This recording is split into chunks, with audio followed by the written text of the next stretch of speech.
अधिकाराणां प्राप्त्यर्थं साम्राज्यर्थं न्यायस्य अन्याये पुण्यस्य तथा च पापे योग्यस्य वा अयोग्ये बन्धनं सत्यायोगयोः।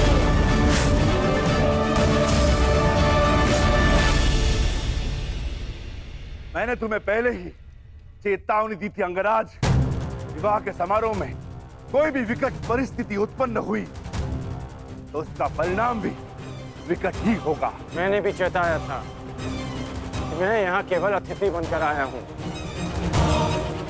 परंतु परिस्थिति उत्पन्न हुई तो उत्तर अवश्य मिलेगा।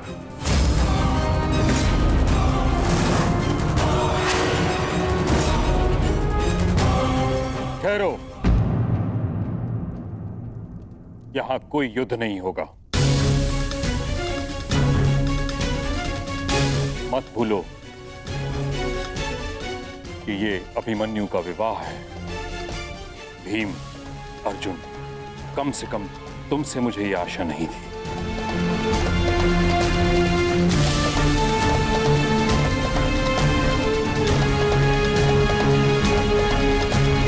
मैंने केवल हस्तिनापुर का अधिकार प्रस्तुत किया है और कुछ नहीं। आप ही बताइए, जब पांचाल पर अब भी मेरा अधिकार नहीं है, हमारा अधिकार नहीं है। यदि अधिकार की बात है तो कहां है इंद्रप्रस्थ, जिस पर अज्ञातवास पूर्ण होते ही हमारा अधिकार होना चाहिए था। कैसा अधिकार? क्या तुम्हारी स्मृति पे 13 वर्ष के समय ने धूल जमा दी है दुर्योधन? क्या तुम्हें स्मरण नहीं कि शर्त यह थी कि 12 वर्ष का वनवास और 1 वर्ष का अज्ञातवास पूर्ण होते ही हमें फिर से हमारा छीना हुआ राज्य वापस मिलेगा और ज्येष्ठ युधिष्ठिर फिर से सम्राट बन जाएंगे।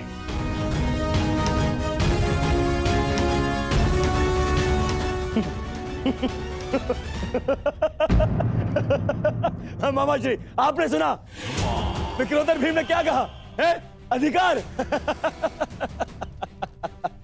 मेरी स्मृति पर कोई धूल नहीं जमी है विक्रोधर, परंतु तुम्हारी अवश्य प्रखर हो गई है।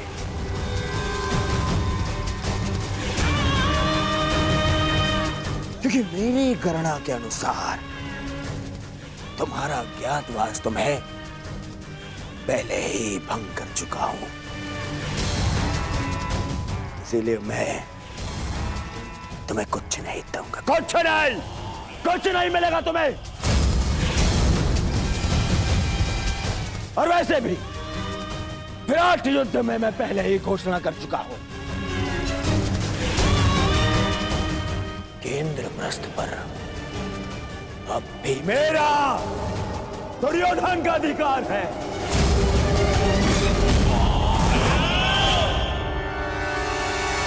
इसलिए तुम्हें कुछ नहीं मिलेगा। जो करना है कर लो, जाओ। अरे कोई जाओ, इस बड़बोले को भोजन कराओ। पेट भरा ना होना तो प्रलाप करने लगता है। जाओ भोजन करके आओ, जाओ। बस दुर्योधन, अब मेरा पेट तेरे लहू से भरेगा।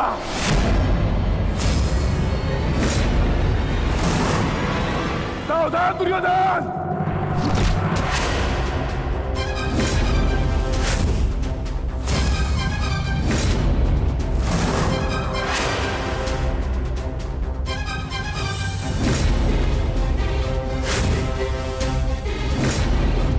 मैं भूल गया था, योद्धा से पहले प्रहार सहने उसकी ठार आती है।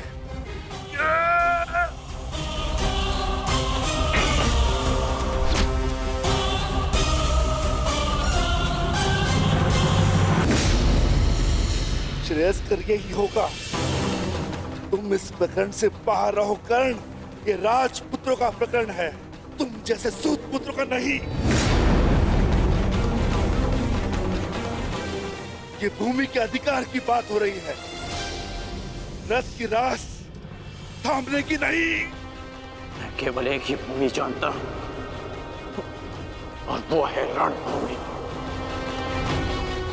जिस पे प्रत्येक योद्धा का अधिकार होता है।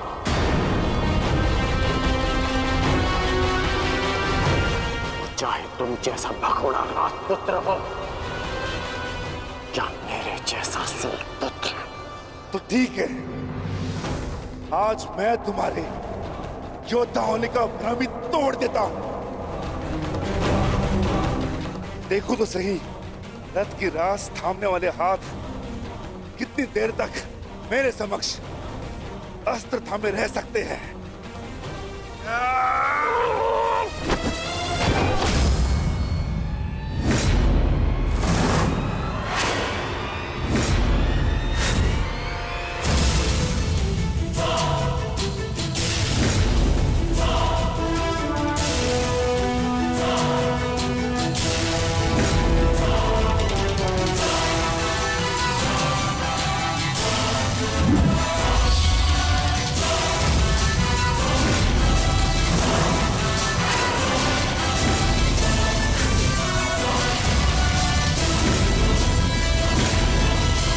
जानता था मैं, तू कट्टर धनुर्धर है। अवसर पाते ही दूर जाकर प्रहार करेगा।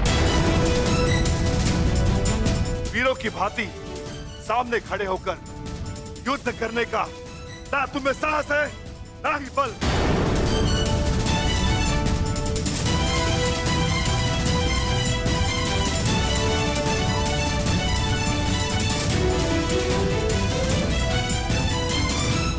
अपने बल और साहस का परिचय उस दुर्जय योद्धा को 2 बार दे चुका हूं मैं, जिसे तुमने छल से मारा था, जरासंध।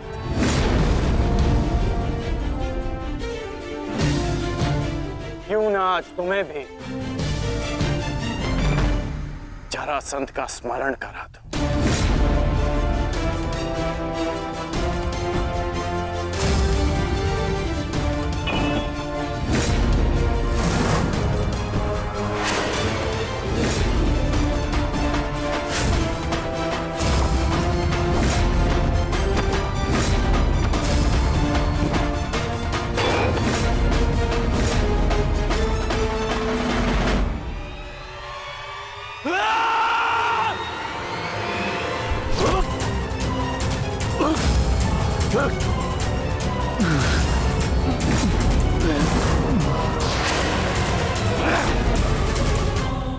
मेरी भतीजी से अपना हाथ दूर हटा छलिया पुत्र।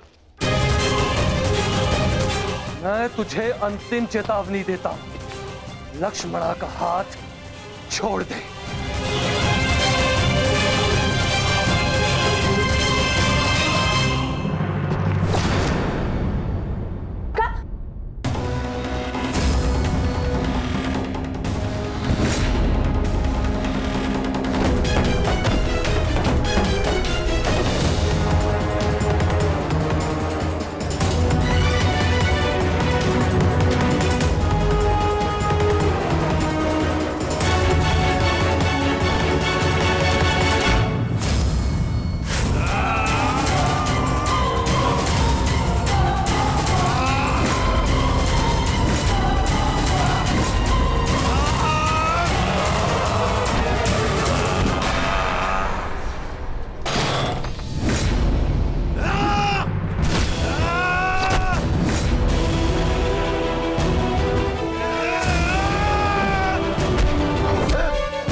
दानव यहाँ क्या कर रहा है? कौन है ये?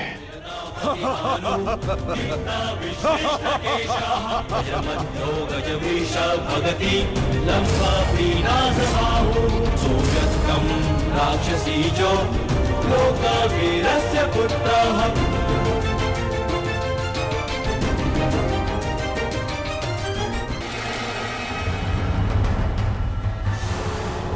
तुम दोनों अभी तक यहीं हो? अब यहाँ से निकल पाना बिल्कुल संभव नहीं होगा। यहाँ हर द्वार पर विराट नगर के सैनिक हैं और उनके ठीक पश्चात हस्तिनापुर की सेना। अभी यहाँ से छिपकर जाने का कोई मार्ग नहीं है।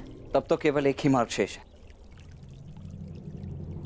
हमें सबके मध्य से निकलना होगा।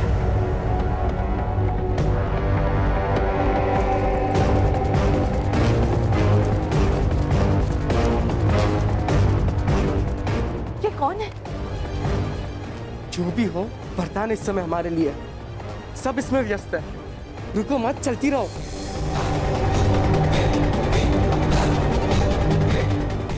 साम, लक्ष्मणा अर्थात पंछी दाना चूक गया।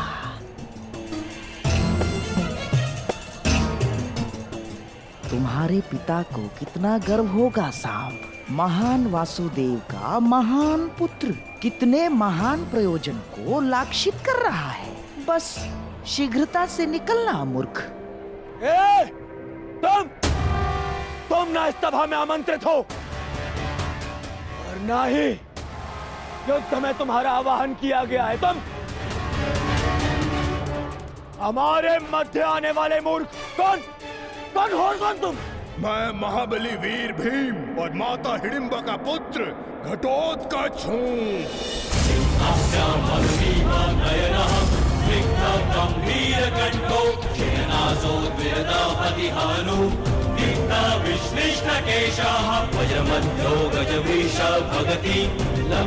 स्वागत है घटोत्कच, मायावी घटोत्कच।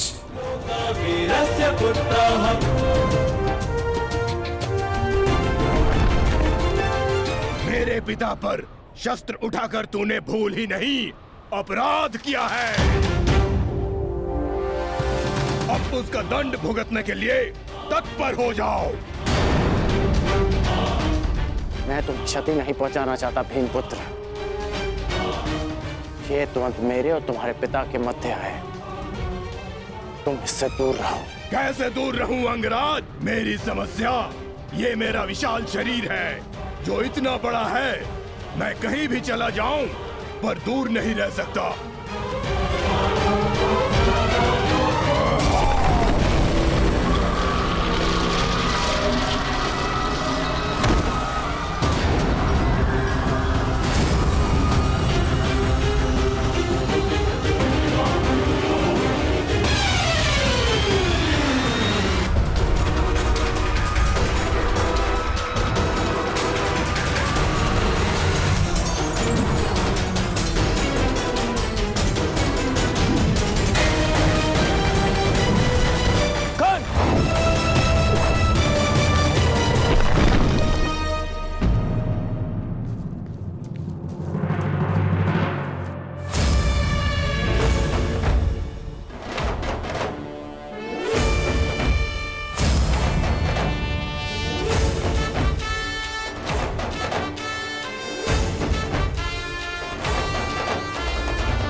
अपना परिचय देकर स्वयं का परिचय भूल गए घटोत्कच?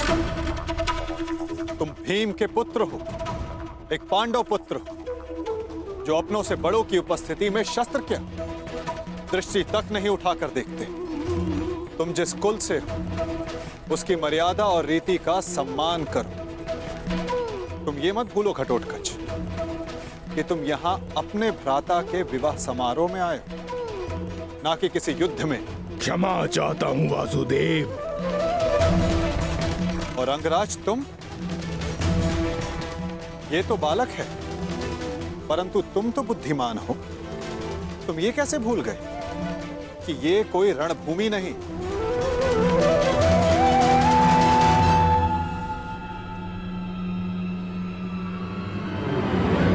और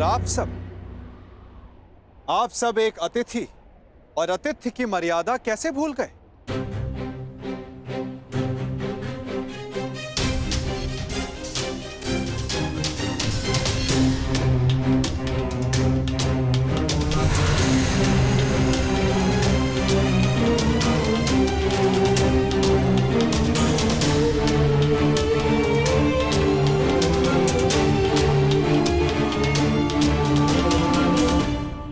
प्रणिपात पिताश्री।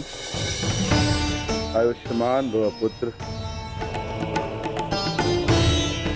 स्वागत है पुत्र, तुम्हें देखकर प्रसन्नता हुई।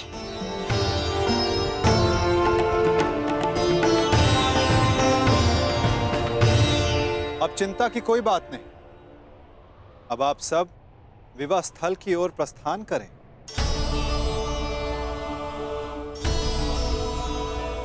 आओ पुत्र। अभी तो समझ ही था, कहां चला गया वो?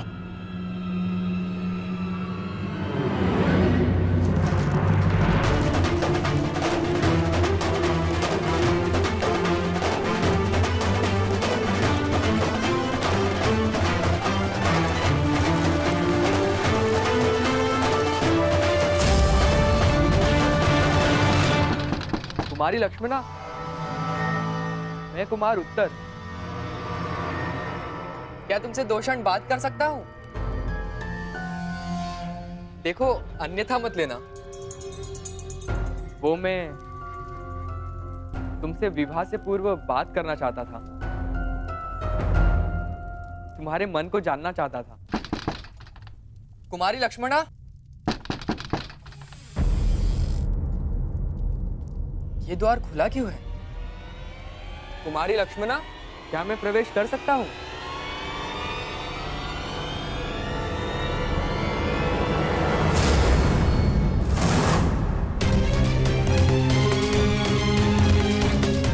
सैनिक, सैनिक, उठो सैनिक। किसने किया तुम्हारे साथ ये सब? और कुमारी लक्ष्मणा कहाँ है? कुमारी लक्ष्मणा का अपहरण हुआ है। कैसे? मेरी बच्ची, मेरी पुत्री लक्ष्मण, उसका अपहरण हो गया। उस चलिए के पुत्र सामने अपहरण कर लिया। कैसे? अब मैं उस शाम को जीवित नहीं छोड़ूंगा। मैं अपनी पुत्री, अपनी बच्ची को वापस लेकर आऊंगा सुरक्षित। आप चिंतित मत होइए, लक्ष्मणा को वापस लाना मेरा उत्तरदायित्व है। हस्तिनापुर से विराटनगर आने से पूर्व मैंने लक्ष्मणा को वचन दिया था कि मैं उनकी रक्षा करूंगा। तो विलंब मत करो मित्र, शीघ्र जाओ और मेरी पुत्री, मेरी बच्ची को सुरक्षित लेकर आओ। जाओ मित्र, और उस सांब को जीवित मत छोड़ना। और उसके साथ जो कोई भी हो, किसी को जीवित नहीं छोड़ोगे तुम कर्ण, किसी को नहीं। मैं वचन देता हूं कि आपकी पुत्री सुरक्षित वापस लौटेगी। आप निश्चित रहिए युवराज। जाओ मित्र।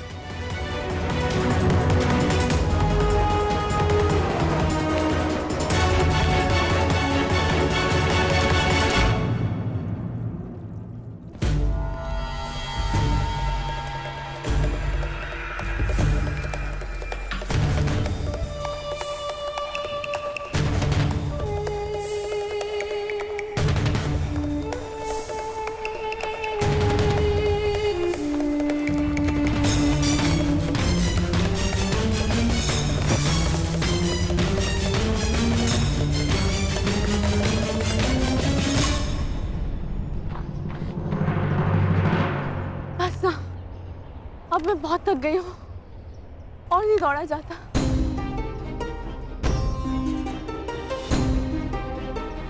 मुझे कुछ देर विश्राम करना है।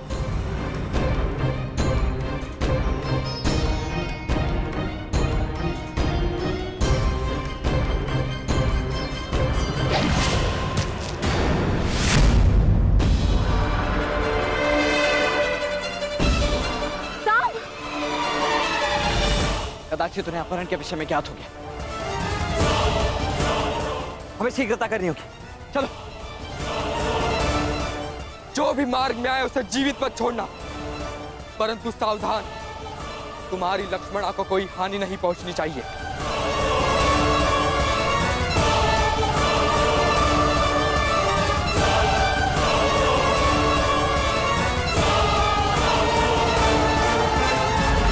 हम तीनों यहाँ से एक साथ नहीं निकल सकते। अब केवल एक ही मार्ग है। लक्ष्मणा, तुम वृक्ष से इनके साथ आगे बढ़ो, मैं यहाँ रुककर इन्हें रोकता हूँ। नहीं साम, मैं तुम्हें छोड़ के कहीं नहीं जा रही। मैं जैसा कहता हूँ वैसा करो, अन्यथा हम शीघ्र ही चारों ओर से घेर लिए जाएंगे। चिंता मत करो, मुझे कुछ नहीं होगा। तुम जाओ यहाँ से, जाओ।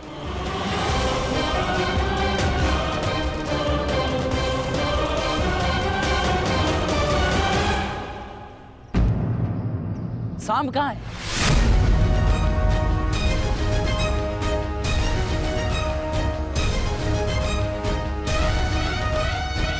तुम्हें अपनी दुष्टता का दंड मैं दे के रहूंगा साम।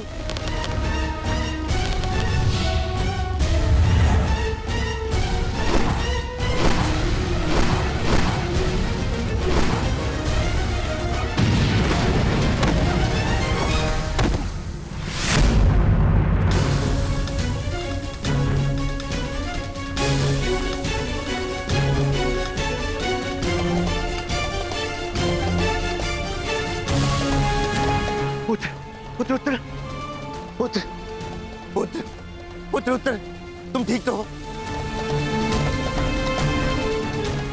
साम